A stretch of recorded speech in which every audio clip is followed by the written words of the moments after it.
Greetings.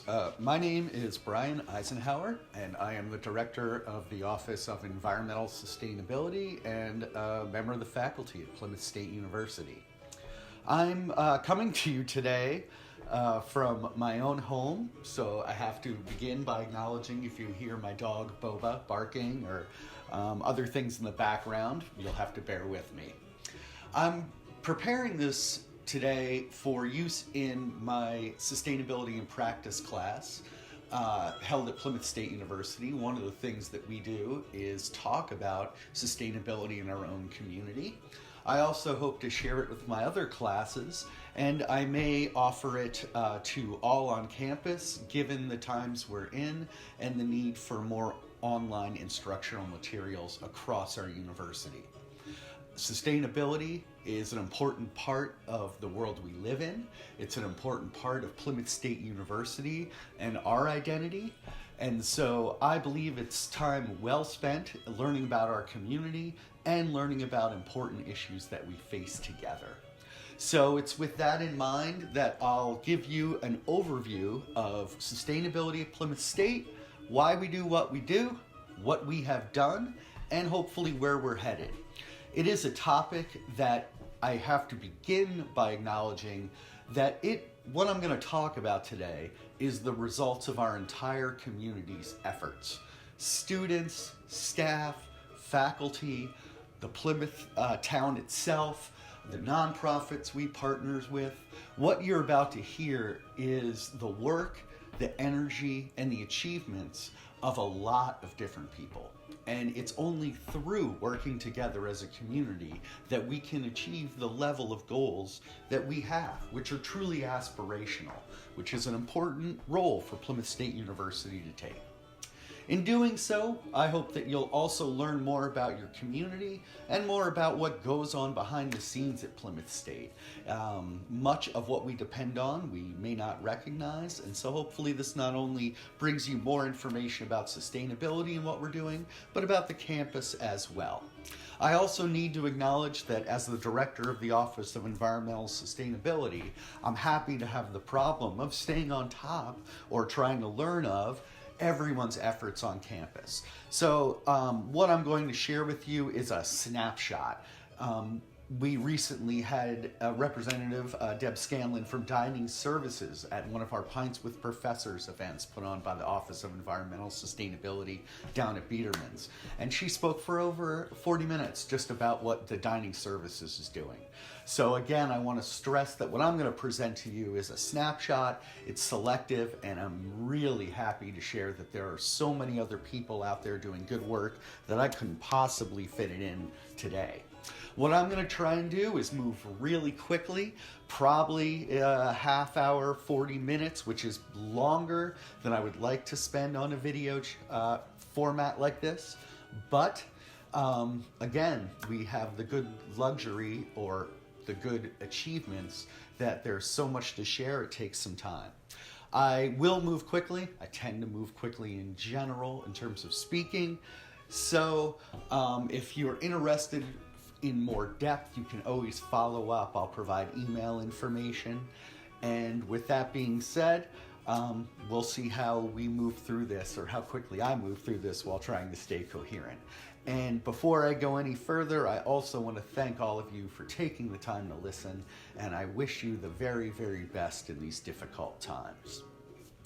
So one of the ways that I think it's important to begin thinking about our work is to ask yourself the question, what would a sustainable university look like?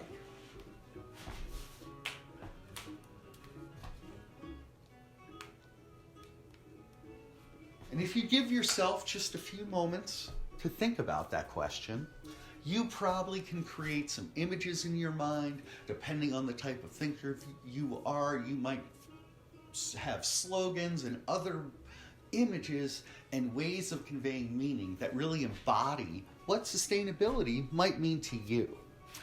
There are many ways that you can approach thinking about how to make a university sustainable, and of course that's something that's been studied and continues to be worked on in great depth. But at Plymouth State, or at any school, it's important to break down our approaches into sectors. It's such a complex problem. We want to make sure that these sectors are not standing independently, as they're all codependent. But we need to figure out a way to approach it systemically so that we have a means to organize our thinking. So we often might think about operations, that is how we make campus run, the curriculum, that is the educational mission of the university, the infrastructure, the real nuts and bolts, the facilities, and lastly, provisioning. How do we get supplies to campus? How are all the needs met, both in residential, instructional, and community needs? In order to approach that, we have a diverse but important set of university sustainability goals. Overall, we know that as all universities and educational institutions are doing, we are striving to prepare the next generation of citizens and leaders who will take part in the changes needed in our society. We want to improve our community's relationship with the environment. And if you hadn't considered it, PSU in many ways has some similarities to a small city. Maintenance, residences, heating, utilities, all these kinds of things. So there are many ways that we have relationships with the environment. That's why we cast that so broadly. Within that, it is important to recognize that perhaps the biggest challenge, or certainly one of them in this time, facing our planet is the impacts of climate change. While there are many other environmental concerns, climate change is something that is important on a worldwide scale and is something we need to deal with urgently. As a result, Plymouth State has made a number of public commitments to address climate change, most boldly a 50% reduction in our original baseline carbon footprint, which we use 2007 as, and our 50% reduction is by 2025. And we have a 100% goal for 2050. We have some other commitments as well, and I'll speak with those in a moment. Of course, one of the other important goals of a university is to indeed provide leadership in times of change. And so in my classes, we do readings and discussion about that powerful role university has to provide meaningful examples of innovation, leadership to both businesses and its students through what they do, the examples they provide, and so on. Specifically, as I mentioned, we have a 50% reduction goal by 2050, 100% reduction by 2050, a 50% reduction by 2025, and the other commitment that we have, made by President Burks in 2016 on behalf of the university, is 100% of our electricity from renewable sources by 2030. When we make these commitments, they're aspirational goals. We're recognizing their importance. We're making them without the full means to achieve them. And so we are setting high standards for ourselves, and I'm happy to share that in my work in the Office of Sustainability over the years, we have taken those charges seriously and continue to try and be innovative in the ways we approach it. One of our public commitments is with a group called Second Nature. They're the American College and University President's Climate Commitment. Really the largest organization in getting institutions of higher education across the globe to commit to addressing climate change challenges. We've been signatories and joined early on, and by doing so, we recognized what I've already mentioned, our institutional commitment to lead.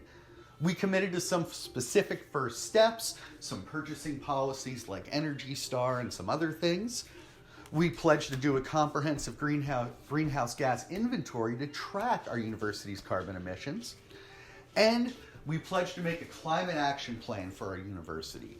That includes elements of both mitigation, That is how we are going to reduce our carbon footprint and source our electricity to meet these goals, and our educational mission as well. How will we be incorporating sustainability into what we do on that side of the equation? The other commitment that was particularly meaningful occurred in 2016, the end of the year, where, and I want to highlight this, Plymouth State University was the first university in the nation to join the Climate Realities Project to pledge that Plymouth State University will be powered by 100% renewable electricity by 2030. And you see here a quote taken from Plymouth Magazine where President Burks, and you can read it for yourself, but basically is saying, we recognize that this is a challenge, that it's something that we don't know how to achieve yet, but that our community has come together to say that this is important and we are going to pledge to achieve it. Of course we have to figure it out, and as noted by President Burks in that issue of Plymouth Magazine, in many ways the challenges that we're facing really fit with the cluster learning models, that we need to cross traditional silos of engineering and social change and psychology in order to achieve the level of difference in our everyday lives that we need. The other piece that was particularly important about this effort and the signing of the Climate Realities Project was, believe it or not only that we were first in the nation, but that the effort came out of a student energy. And I apologize for the slide error here. But what I pulled was a text from an official document, official communication from the Climate Reality Project, in which they acknowledged we were the first school in the nation to sign this, and that it was a massive student-led campaign. They obtained over 1,500 signatures, and that's over about a third of our undergraduate student population. And so when we made this pledge, we really demonstrated the support of the community, and that was important, critical for moving forward. So what we pledged to do in the larger picture is to reduce what we call our carbon footprint. Carbon footprints are the dominant way that impacts on climate change are measured. And so I'd like to just spend a moment giving you a quick description of what a carbon footprint means. A carbon footprint, it should be noted, is not just measuring carbon dioxide as a greenhouse gas. What's going on in a carbon footprint is that we are converting environmental impacts to that single measure of carbon emissions in order to try and determine what the environmental impacts of an activity are on climate change. There are other environmental impacts that are not factored into carbon footprints. For example, things like non-point source or water pollution. But it's important to recognize that when we talk about carbon footprints, we're talking not just about carbon dioxide, but about methane and other greenhouse gases. We convert all of our measures to carbon so that we have a common language and a common unit to talk about. The other thing that is done when we look at carbon footprints is that we are able to convert the impacts of all kinds of products to their effects on climate change by assessing how much of a carbon footprint is in a product's life cycle. So it's easy to think about a carbon footprint when you think about how it's broken down. The chart that I'm sharing with you now shows scope 1 as one part of carbon footprints, and you can think of that as anything that a company or organization or person owns that has an engine. Anything from the lawnmowers you see at PSU all the way up to our heating plants, which are boilers, but fit that description. Scope 2 is purchased electricity. That is, if you're not producing your own energy on campus, electricity that is, you are buying it. And when you buy it, you have choices on what kind of production it comes from. So that has a carbon footprint. It might be renewable. It might be nuclear, which has a low carbon footprint, but obviously other impacts. There's a wide variety, but as you can imagine, electricity use is one of the major sources of our carbon footprints. So that's why it's in its own scope. Scope 3 embodies the conversions that I mentioned a few minutes ago, where in essence we can look at the life cycle of a product, for instance a piece of paper, and ask ourselves how much energy was used in producing this piece of paper, how much fuel was used to drive that paper from wherever it was made to PSU's campus, and so on, and in doing so determine how much impact that particular good had on climate change. We can use that kind of a logic to look at the effects of our fertilizer and on and on and on. So scope 3 really embodies the catch-all of everything else. Airline travel on behalf of the university, all these kinds of things. It's important to recognize that along with that inclusion comes some degree of uncertainty, because when organizations do carbon footprints, they do them in ways that actually may include different things. So for instance, at this time, USNH does not have a good way to track airline travel. So we don't include that in our assessment. Overall, it's important to note that carbon footprints don't capture everything that we care about environmental impact. They may not always reflect some realistic contribution to climate change. However, the important aspect of recording this information is using it as a metric to track our progress over time. If we use the same methodology, the same ways of measuring, we can then see whether we're reducing our impacts by the changes that we're making. So, now that we have talked a little bit about what we're committed to, especially in terms of climate change, which is really the focus today, and we've recognized what a carbon footprint is, where it comes from, how we're measuring it, you can start to think about what could a university do to be more sustainable? And you can always think about lowering consumption. In many ways, you can think about the things that you may have considered in your own life. But just to share with you some of what PSU has already done, and I emphasize some. I also, again, want to repeat, the results you see are really our community coming together. Physical plan, student life, residential life, all these groups working together, and more than I can list, so apologies to anyone I'm not mentioning. If you don't know, we have had solar panels on top of Hyde Hall for 6 years.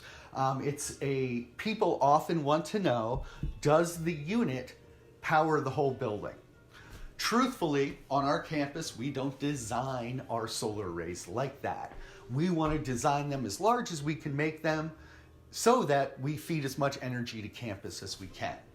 In addition, we, in this part of the world, have a fairly high seasonal variability in solar production. So at times, we might be producing more than the building needs. At other times, we may not be meeting that need. So it's a complex question, but the best way to think about it is that we're producing as much electricity from solar power as we can when we put in an array. After 5 years, I am happy to share that as of last year, this was the lowest priced electricity that we were purchasing on campus. We use a fairly complex financial structure that allows the investors and the people who do the solar installation to capture the rebates that Plymouth State University cannot capture as a nonprofit. We've explored that as well as buying arrays outright. But the bottom line for us is that this is an example of the best of sustainability. We are using new technology to produce energy from renewable source, and by doing so, we're actually saving money. So it is an excellent example of how we want to approach things. We need to make our campus work. Our students pay money, a lot of money, unfortunately, and we, as a university, have a responsibility to keep those costs low. So when we do sustainability projects, we keep finances in mind, and we're always trying to phase things in because we need that functionality. In addition, you can find, in addition to what's on Hyde Hall, there is actually sustainability all over campus in the way we operate and in our buildings. And I'm going to focus a bit on our buildings here today. If you haven't ever been there, which I hope isn't the case, but when we build new buildings on campus, we have a pledge that we build them to at least LEED Silver standards. LEED is Leadership in Environmental Engineering Design. It is the most prominent green building certification program in the world.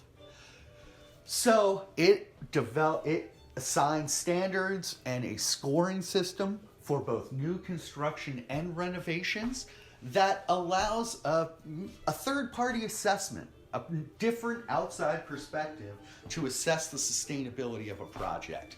So by adhering to those standards or higher, and I'm happy to say most of our projects have been higher than LEED Silver, we can make sure that what we're doing is adhering to the goals that we have as a university. So just a few examples from Allwell North.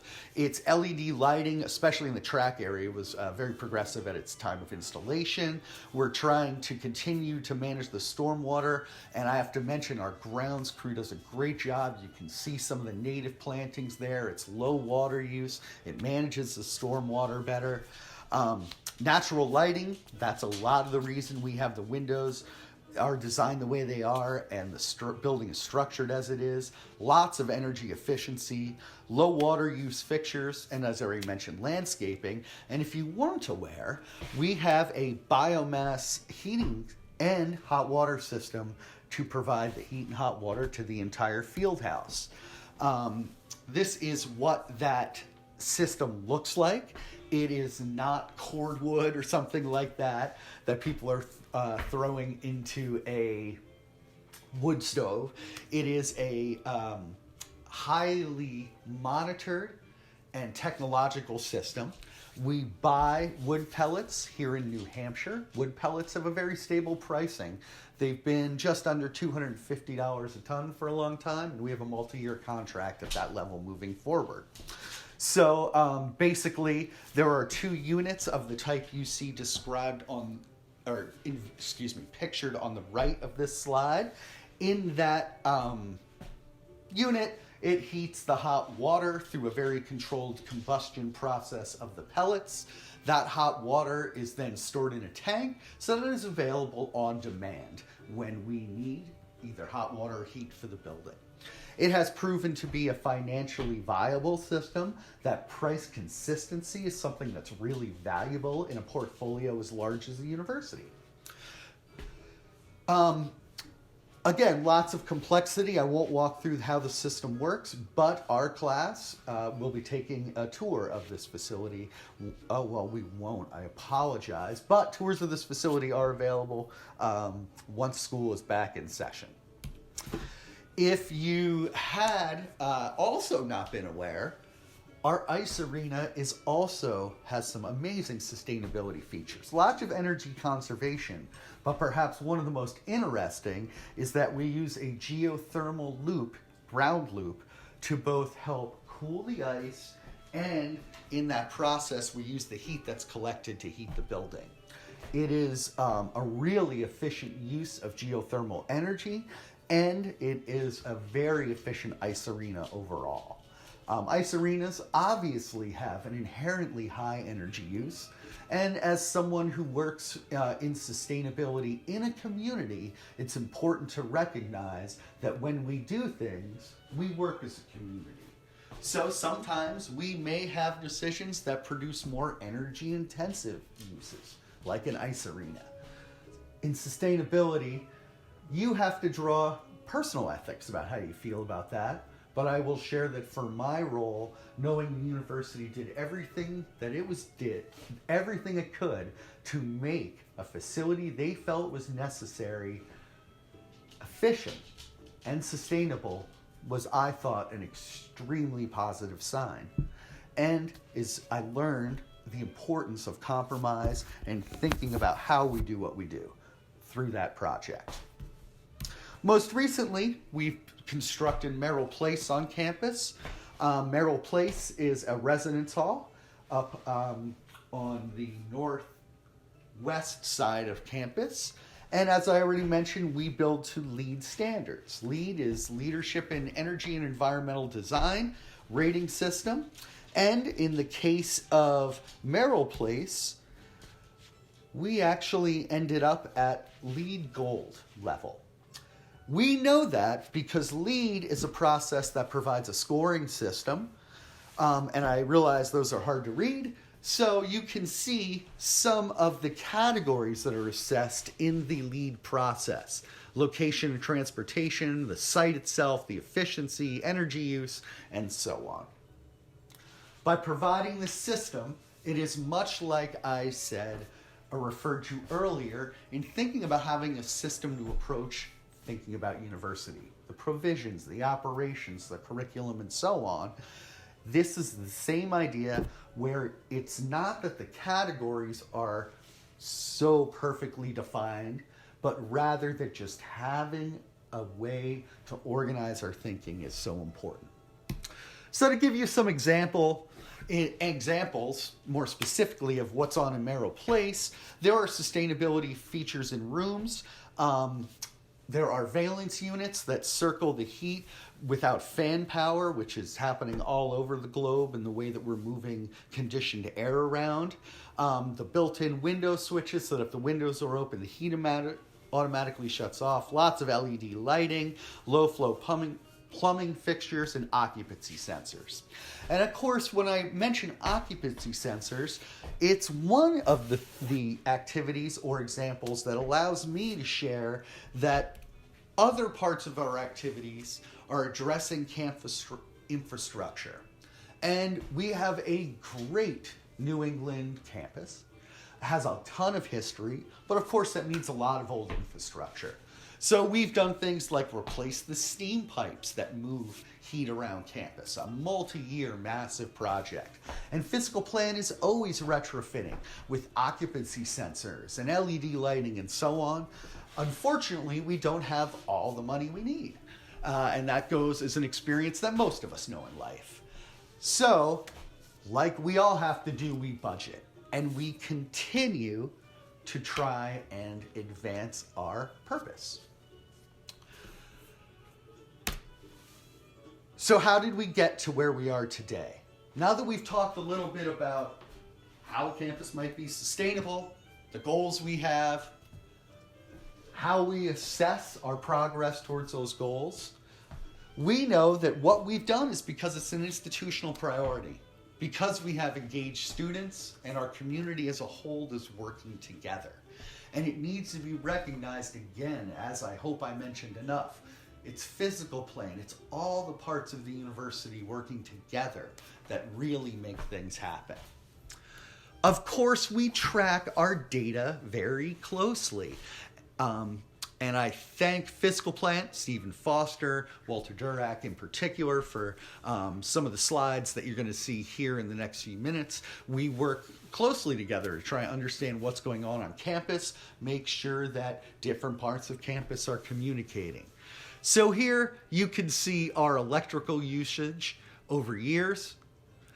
Just giving you an idea, we do have a lot of variances depending on projects on campus, what's going on and so on.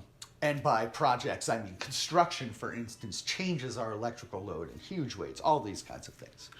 So they've done, again, lots of different projects, LEDs and exits lights, the motion sensors, You may not even notice it, but lights are changed frequently to be more efficient. And they do it in efficient ways, where rather than replacing the whole lights, they actually dig out the ballast and parts of the lights in order to do the changes. Upgrading the air systems and the way ventilation works. Many of the things that those of us who work at the university really value and depend on, but aren't even aware of if it's working properly. Perhaps one of the important things I can share with you today is that if you want to understand carbon footprints, it's important to understand conditioning of spaces. And by conditioning of spaces, I mean heating and cooling of areas where we spend our time and live. That is a huge part of our carbon footprint. Of course, up north here, there's a lot of heating. There is air conditioning in summer, but a lot of heating. And as you can imagine in the south, its air conditioning load is huge. We get our heat on campus from a diverse set of sources. Some of the small buildings have their own oil heat and various other energies. Most of our campus heat on the Plymouth side comes from the centralized steam plant that is across from Langdon Woods, where we burn compressed natural gas to produce steam. That steam is then piped across campus to give heat and hot water to our buildings. So you can see that we, of course, track this data over time. And if you're living here in New England, it gets variable depending on things like the weather. We've done a lot of thermal projects as well. And again, physical plant may do these things and they may go without notice. But things like replacing windows, trying to improve the airflow in places, insulation, making sure hot water's there when people need it, and watching our energy management systems. If you have an issue on campus, you should reach out to physical plant because they can try to monitor what's going on in the buildings. Again, with old buildings, we have parts break, but they are absolutely putting in a top-notch effort to make things work as they should. Of course, we track water usage as well. Our water charges went up a lot this year because of increased bills. Not because of increased usage on campus, but increased charges. So we have taken a lot of effort to reduce water use on campus, and you can see those efforts have been really successful. Again, it's everything from the good work of the grounds crew to low flow fixtures to changes in habits. And again, just a couple of examples: replacing shower heads, all these kinds of things. Looking beyond the idea of physical plant, we also recognize that we have lots of outreach to do. That's a lot of what you see isn't just the work of people behind the scenes, but it's the work of all of you in of our community.